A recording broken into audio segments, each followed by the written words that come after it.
We do have football this week. 2 games for your viewing pleasure. On Saturday, the first one in Dublin, Ireland, Northwestern and Nebraska. The game's on Fox. Both teams trying to bounce back from rough seasons, so a lot of intrigue there. And then we have Illinois starting year 2 under Brett Bielema. They host Wyoming. It kicks off at 4 Eastern here on the Big Ten Network. A season that begins with 4 Big Ten teams ranked, all of them in the top 18. So let's use that as our jumping off point for our initial discussion.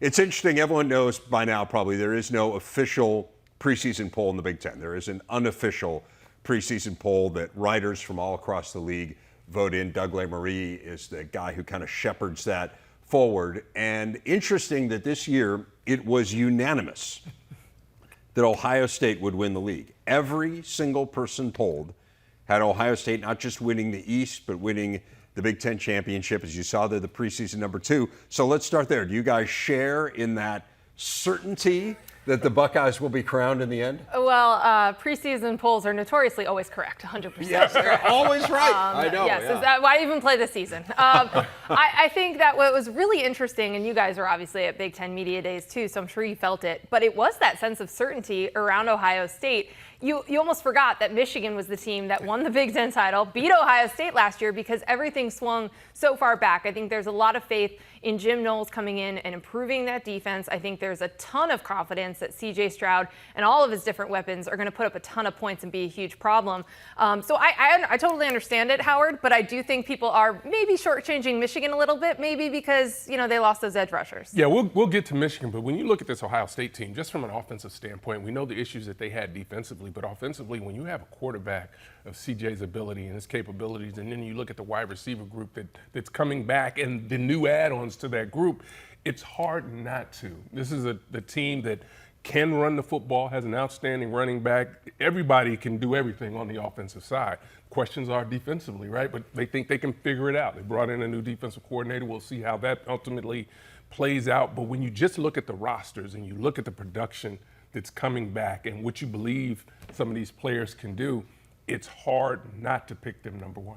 They are physically overwhelming when you see them in person. I mean, I think that is the thing that has stood out to us, and that has been a constant theme. I'm right, we're in year 16 now of the Big Ten Network, yeah. And every single year that we go to Ohio State, they physically look the best of anyone in the league. Now, I don't think the margin's that significant with Michigan, and we'll get to Michigan, and there have been years. I mean, the first year it was Illinois who physically probably looked the closest to them, and that was an Illinois team that ended up going to the Rose Bowl. So, and the best team physically doesn't always win, right? I mean, I think we know that. Mm-hmm. It's hard to look at that offense that set a Big Ten record in terms of total offense a year ago, that led the nation in yards per play, that has a returning Heisman favorite in and all the C.J. young Stroud. guys that we saw in the Rose Bowl, For sure. right? I mean, it just feels like the next wave Absolutely. is there. But the defense is a legitimate question. We're talking about the last 2 years, I should say, have been 2 of their 5 worst scoring defenses ever in school history in consecutive years.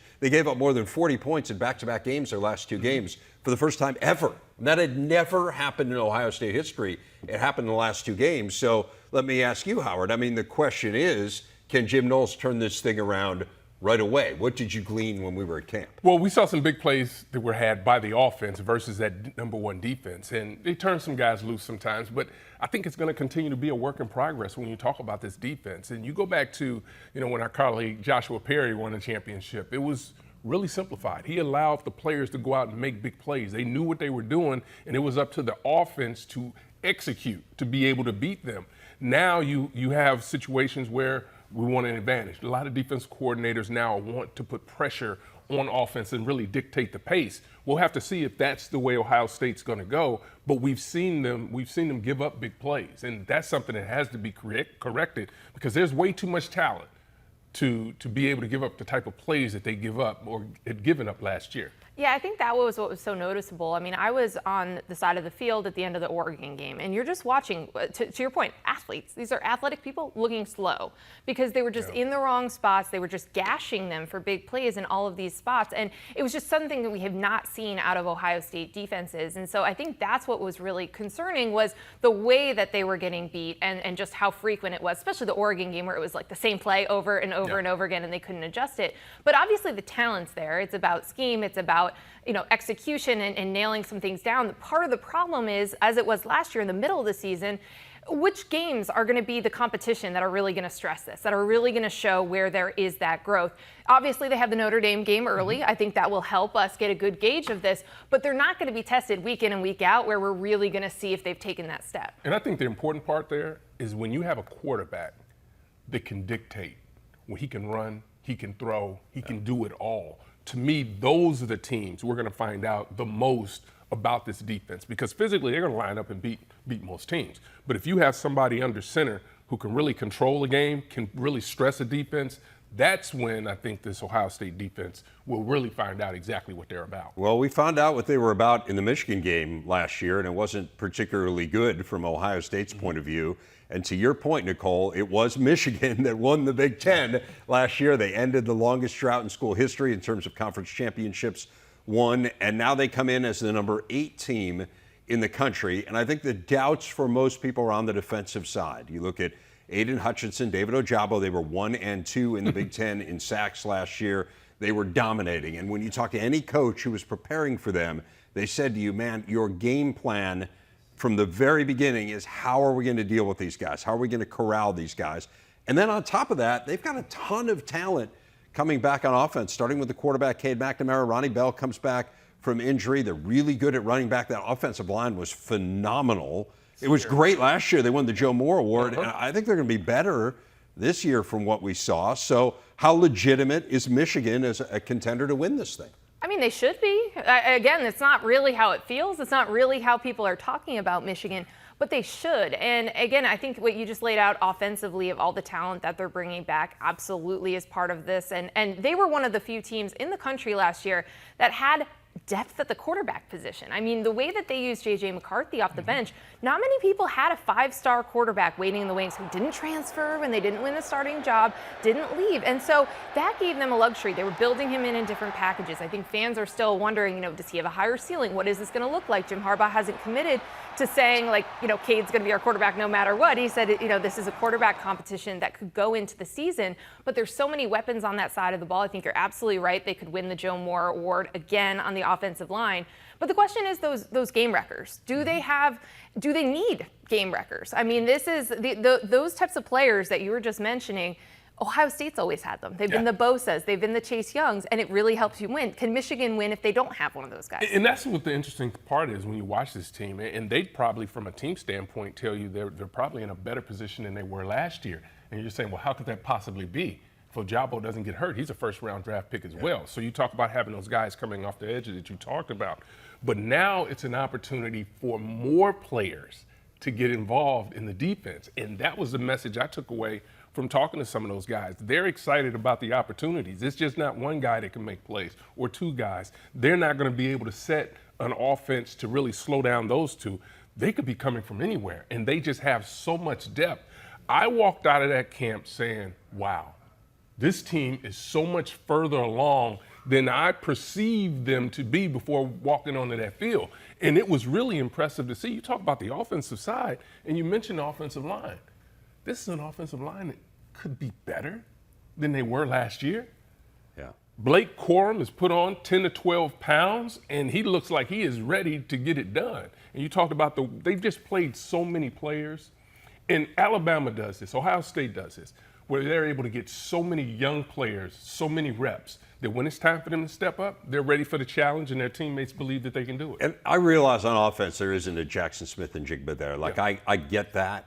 But Mike Sanders is a really good wide receiver in the Big Ten. They moved him to defense. Yeah. You look at how loaded that group is. They were, just rolling out guys when we were there. So again, maybe it's not the same star power, but man, they're going to be a force to be reckoned with. Well, and I think because of Ronnie Bell's injury, you saw different guys step up in the passing game when they needed it. Obviously, they loved running the ball, and that was the bread and butter, and they set that up all season long so they could do what they did to Ohio State, what they did at the line of scrimmage. But I think you saw different players like Eric All. You saw different guys have these breakout moments in the season, and now all of a sudden, they're back, and you've got guys. I stole your guy. No, we no, talked about Eric Gall before the show, There's and I was no like, one who looks like him. I was like, I gotta mention him first. No, I'm glad Pete you Howard. mentioned him because here's what was funny. Yeah. I wish you could have seen the look on Dave's face when you mentioned his name. Yeah. He just lit up like.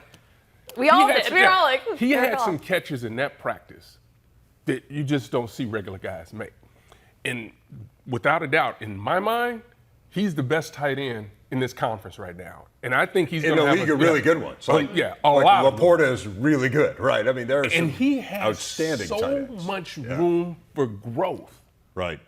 That it's like, who's going to guard him? You can't put a linebacker. You probably can't guard him with a strong safety. So he's going to create some matchup problems. You know what I really like about them too is they get a chance to ramp up schedule-wise. I think they really catch a break not opening with a conference game because there are some questions there. You know, no doubt with a new defensive coordinator and losing Josh Gaddis as well as the offensive coordinator. But Colorado State, Hawaii, UConn, it's pretty cushy for them to ramp up. We'll talk a lot more about the conference races. There was one other significant piece of news since we were all together. Howard alluded to it off the top, and it is the blockbuster television deal that has been signed by the Big Ten, the much-anticipated media rights agreement, games throughout the day. You'll be able to see the conference on Fox, CBS, NBC, as well as Peacock. We will, of course, continue in our significant role here at the Big Ten Network, our typical allotment of games throughout the football season, plus a ton of hoops and Olympic sports, essentially everything you've come to expect from us over the last 15 years. The championship football game, as you can see, split up a little bit as well.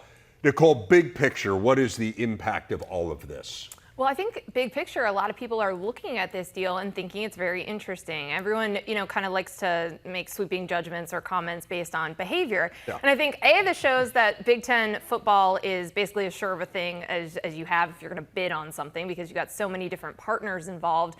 And I think also you have this feeling that I think it's going to be like a little bit of a mini NFL. I mean, you're going to be bouncing around between a lot of the major national linear channels and then obviously BTN and FS1 as well. But you're going to be moving around competitors. These are going to be massive audiences. It's just going to be very, very accessible. And I think, a lot of people around the league are very excited to have all of these new partners, multiple partners, and everyone kind of upping their investment in college football. It really just seems like you're going to be able to watch Big Ten football anytime you want to. Yep. Well, from noon till 11 o'clock on a Saturday, you don't need to do anything else. And then you'll be able to consume it any way you want to as well. There are going to be opportunities when you talk about streaming. There'll be opportunities for people to do that as well.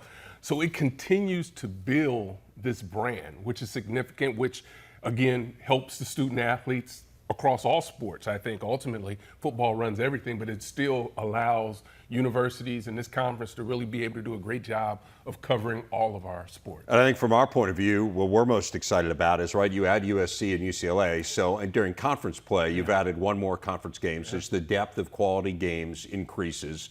So again, we'll have really great games here on the network. One thing that I think about a lot, and kind of to the point that both of you are making, is I used to say that college football is a regional sport that crowns a national champion. Now the truth is it's a parochial sport that crowns a national champion because of the breadth of these leagues. I don't think you can think about the conferences as regional anymore, but you think about them as parochial. People are Big Ten fans first, or they're fans of other leagues first, and that's what their world revolves around. And so kind of to the point you're making, your world now, you are able to consume, if you're a Big Ten fan, in every television window throughout the day on Saturday. There will be at least one game, and on many of these windows, multiple games for you to watch at that time. Yeah, and I think that's a really good point that I think conference affiliation has only become more and more important. I think that's probably changed during the playoff era as people have kind of tried to, my team or our champion is better than your team and your champion.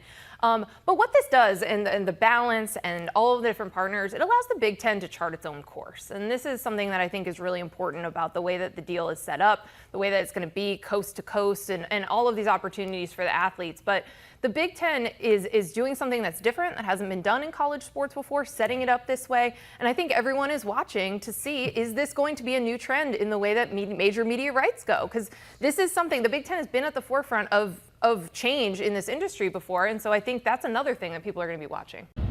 What a season it was for Michigan State last year, a team that went from last place in the East in 2020 to an 11-win season. Portal was a huge part of that, including the Doak Walker winner, Kenneth Walker III. 2 more transfers at running back this year. Also returned record-setting QB Peyton Thorne and receiver and return man Jaden Reed. The D was an issue last year, but do have 8 players back in terms of starters on that side of the ball. They're ranked 15th. Does that seem about right to you two? That feels right to me. I think, one of the main talking points we talked about so many times on this show last year was about being ahead of schedule and about how a lot of the little things and things that were going right for Michigan State based on the culture, belief in the team, or how they could close out some of these close games that they were in last year. So this feels about right. And like it's a dose of coming back down to reality, perhaps, but also an understanding of, this staff had an innate ability to find the right transfers to plug in. And there's going to be more guys that they plug and play and start. But you also have a quarterback. It's his team. It's his offense. No battle coming into the season. We saw a lot out of him and about the passing game. So I think it's a very reasonable take. I mean, I don't know if people are expecting 11 wins, but I think people are expecting to continue to build off of what we saw last year. I think this is a team that's heading, without a doubt, in the right direction. And, we got to see a walkthrough. So one of the things that I take away from walkthroughs is how are the coaches moving around, right? You saw Coach Tucker really, to me, was as relaxed as you've seen him. He wasn't having to coach his players. He wasn't having to yell at players. He wasn't having to try to get points across to his coaches about what should be going on. They knew exactly what they needed to do, and that's what you expect out of a walkthrough. But to me, they know what they want to be and who they want to be. They want to be able to control the line of scrimmage, be able to run the football, and yes, they're going to make some plays down the field in the passing game. They definitely had the capability of doing that. But this is going to be a hard-nosed football team that's going to want to turn the ball over, take it away, I should say, and hold on to it, because we go back a couple of years, when they turned it over, they were bad. When they protected the ball, they were winning football games and doing all the things they needed to do. Now, the biggest question is, have they fixed the pass defense? Right. There's only one way to go, is up. When you're dead last in the country. There's only one way to go, is up. Yeah. So if they can get to the middle of the pack, right. What does that do for that program and that team? And efficiency-wise, I do think it's fair to point out they faced more plays by far than any team in the country. So efficiency-wise, they weren't quite as bad as last in the country. But I mean, they gave up a ton of yards and gave up big shots over their heads. Yeah. So we'll see. And again, that was the one downside of seeing a walkthrough. I think there's a lot from your point of view that you get to see in terms of schematically and how they interact with players. We didn't really get to see them practice. So you don't have a sense. But again, Mel Tucker feels better about that group, feels better about the offensive line, too. That was a huge issue in the spring, just in terms of sheer numbers. And he said he thinks that group will be fine. So those are 3 of the 4 ranked teams. The other one is Wisconsin. They are the team that was picked somewhat overwhelmingly to win the West. And we can get into how we feel like that'll play out. But again, 31 of the 36 voters in that preseason unofficial poll picked the Badgers. We see where they're ranked at number 18. What did you think, Howard, when we saw them? Questions. I mean, obviously they lost a lot of production from the defensive side of the football, right? But I think we all believe in what Jim Leonard could do as a defensive coordinator. And when you watch them practice, they have the guys that are going to be able to execute. It's just about who are the names? What are those names going to be that are going to make that big jump for them, that are going to pressure the quarterback? Bobby Ingram takes over as the offensive coordinator. That's significant because Coach Chris is really kind of taking a step back, where he used to really be involved in the offensive game planning. This is Bobby Ingram's opportunity. And I didn't see a lot of things that were necessarily different as far as the ball vertically going down the field, but that probably had a lot to do with us being there that particular day. So I still want to see what's going to happen. I want to see what's going to happen at quarterback. Graham Mertz is going to be there. Can he correct the mistakes from a year ago, turning the football over at really inopportune times? Can they fix that? We know they can run it. We know that.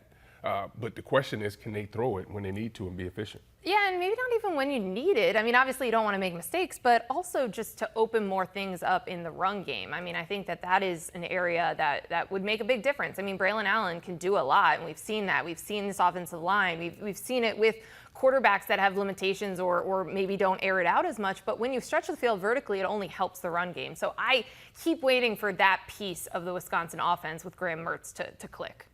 Here's the issue. You've got one wide receiver on that roster who's caught more than 3 passes in college, Chimere Dike, who was really good the day we were there, and I think will be a really good player for them. You lose Jake Ferguson, outstanding tight end. Skylar Bell had a nice day. I mean, that's a name maybe to keep an eye on, but it feels like they're relying on unproven transfers and recruits who we really haven't seen anything out of to this point. It's not to say they can't do it. I mean, guys are unproven until they're proven, and people prove themselves all the time. But it did feel somewhat limited in the pass game. And again, Howard, that may be exactly what you're saying. We don't want to show our hand when these guys. Well, you guys are very you got to be very sneaky. Yeah, right, exactly. We're going to give out the expectations going to go sky high because you guys are just going to talk them up. Right. Griffith was impressed. So here's what bothered me. Yeah. And Nicole and I were talking about this earlier. I think I mentioned it when we were traveling. Pryor and Danny Davis are having huge preseason camps. Wide receivers. Yep. They were on this roster. Yep. Right. And we talk about, well, what can they get done? They need to be able to push the ball vertically. They have people that can do it. Those guys had 2 huge games, right? And are expected to make their teams. So they have to figure out this pass game so that they can utilize the guys that are on that roster because they're clearly recruiting. They clearly have players that can play. Right. They just have to find a way to get them the football. And hopefully, with the tweaks that they're making offensively, that will happen because that will open up everything. I mean, you think they can run the ball now with Allen. First of all, Allen is I don't know I don't know. He could play anything he wants to, probably. Yeah, no, he's just that type of an athlete. So, but you don't want him to sit there and take all of the hits that he's going to take, right? You want to be able to spread the wealth around, really open things up, and they've got to find a way to get that passing game going. And yeah, I mean, to your point, it's not just Braylon Allen. I mean, Ches Malusi got hurt last year, but he looked really good over there. Isaac Garendo can really run. I mean, that is a deep group, really good offensive line. We'll see. I think the defense, we just come away thinking, well, yeah, they only have 3 starters back, but Jim Leonard will figure it out. I think, too, it's also this is the respect that everyone has for Wisconsin. Oh, right? no doubt. I mean, it's they get picked to win the West, even when it feels very wide open because, well, the track record over a period of years under Paul Chryst, you're just going to go with them. I was just surprised at how overwhelming it is, and we'll talk about the division races coming up here in a minute. Again, look, we have the luxury of going to camp, but certainly, like if you're going on percentages, right, it's 31 of 36 or whatever that is, somewhere in the neighborhood of 90%, right? I don't think there's 90% chance that they're the team that wins it, right? It's pretty open. It's pretty wide open. Training camps in full swing throughout the league, as Howard and I can attest. We just came off 14 schools in 18 days with Jerry and Joshua. Look at what's coming up in the East here. A ton of anticipation, of course, around this season. Howard, we hit the top 3 in the East. I'll let you start off here with who else you think might be a factor in this East race. Yeah, I think Maryland is going to be a factor along with Penn State. But, Maryland is a team to me that has that quarterback that can make all the plays. And when you talk about being able to stress defenses, he can do that. Tali has that ability to do it. And the wide receivers, if they can stay healthy, that's going to be a huge plus for them. But it's a team that has gotten better defensively. They look so much better than they did, say, 3 years ago. The game plan or the blueprint that he put in place, you can see them going and gaining the momentum that they need to. So to me, they have an opportunity to really jump up and really have a lot to do about what happens with this race. Yeah, I love that. I think Maryland is a team that more and more people are going to realize there's a lot of talent on that roster, and that Tally is ready to take that next big step. And we already saw the difference it makes for Maryland to have a healthy quarterback and to get that time to develop the offense that way. But I do want to talk about Penn State because I think they're a team that we're very used to seeing ranked. We're very used to having preseason hype and preseason expectations, but it feels like a lot of people are kind of where I am on Penn State, which is just wait and see, wait till they prove it.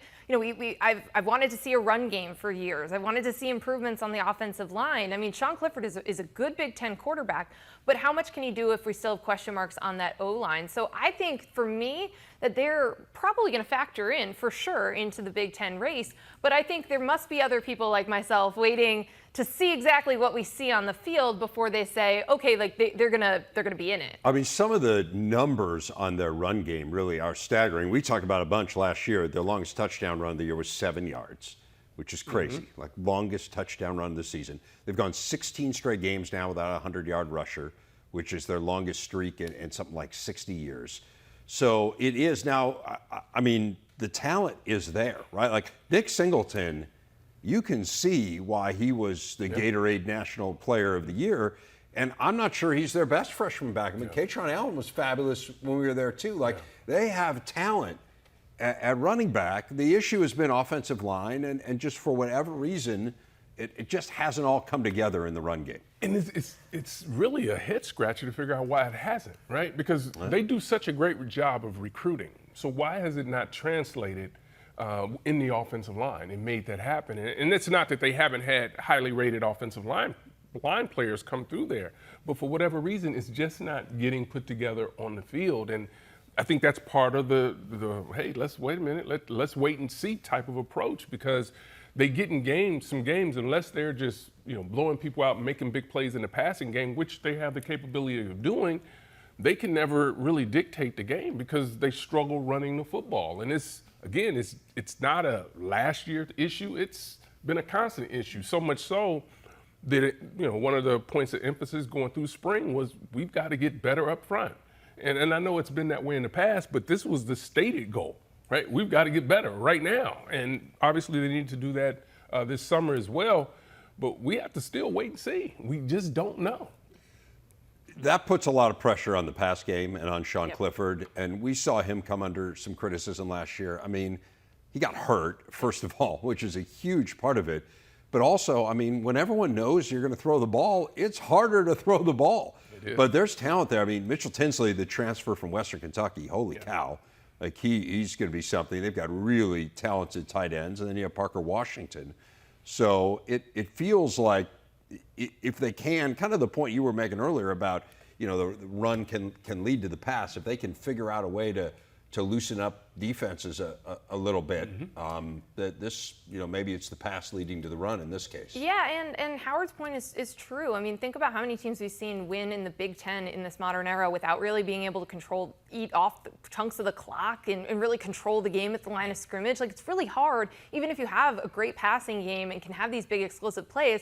I mean, yeah, they could throw a bomb to Parker Washington, but that's like 3 seconds off the clock. Then you got to go and get the ball back and do it again. So that's also part of what makes it more challenging. You put your defense right back out there and all those things. So that's really why you want a run game. You need something reliable on that side of the ball. And then Manny Diaz, interesting challenge with this defense. They lost a ton of star power on that defense. Man, that secondary is really good. Joey Porter Jr., probably. Your Brown. Probably your best corner right now in the conference. And, he's long, athletic, and can do it all, willing tackler. Them getting Mustafa back inside is going to be a huge help for them, because they need to be able to continue to get that pressure inside. And they have some young players that can rush the passer as well. So, to me, they have the pieces on the defensive side, without a doubt. I know they're going to be putting in a different type of a scheme with Manny Diaz now controlling the defense, but the athleticism is there. And to me, you can talk about Penn State as much as you want. It all comes back to what's happening when they have the ball in their hands, and they're going to have to figure that out this year. Yeah, interesting challenge for him. I want to just echo the sentiment you guys had on Maryland, too. I mean, we're going to rave about Ohio State's wide receivers, and justifiably so, and we're going to rave about Michigan's wide receivers. But, I mean, the talent that Maryland has, right? Like, they brought in Jacob Copeland from Florida, who led them in receptions last year, and he's like the fourth guy that you mentioned. They got athletes. I know. I mean, they are really talented. And, everyone looked to be coming back healthy. So, no, they'll be a factor, no doubt. The issue, of course, is Brian Williams and that defense, and can they continue some of that momentum they had late last year. Quick thoughts on Indiana and Rutgers, who we saw in camp. I like Rutgers. I like what they're doing, the way the team looks physically. They're transforming. The coaches talk about missing long guys that can run, do all those things. That's what they have on their roster. That's where they're starting to build. But you still are not quite sure what's going to happen at the quarterback position. How many big plays can they make offensively to see where that team is ultimately going to be? But without a doubt, they're better than they were last year to me. But they're going to be physical. They want to control the line of scrimmage like a lot of teams want to. But it's just about going out and getting it done.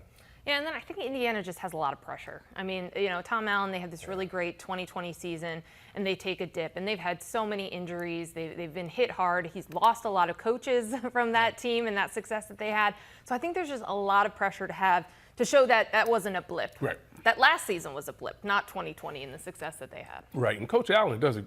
He's taken over the defensive play calling, which is going to be a little different. He has a different offensive coordinator in that he hasn't worked with before. So there are a lot of moving parts in just how mechanically the coaching staff is going to work on a game day basis. Yes, they know how it's going to work, but they don't know how it's going to work during the games and how that'll play out. And you brought it up, Nicole. I mean, I do think it's important to emphasize they had 20 season-ending injuries last year.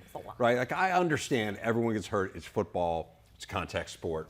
People have injuries. But 20 season-ending injuries. Not a roster that can afford to do that. No, they couldn't. And it was at key spots. I mean, they were really quarterback. Like, let's talk about an important spot. Yeah, no, it's a tough position to continually have people banged up at. So we'll see. Again, really good enthusiasm surrounding that program. They've dipped hard into the transfer portal. There's certainly some talent there, and we'll see whether Tom Allen can get that back on the track where it was just a couple of years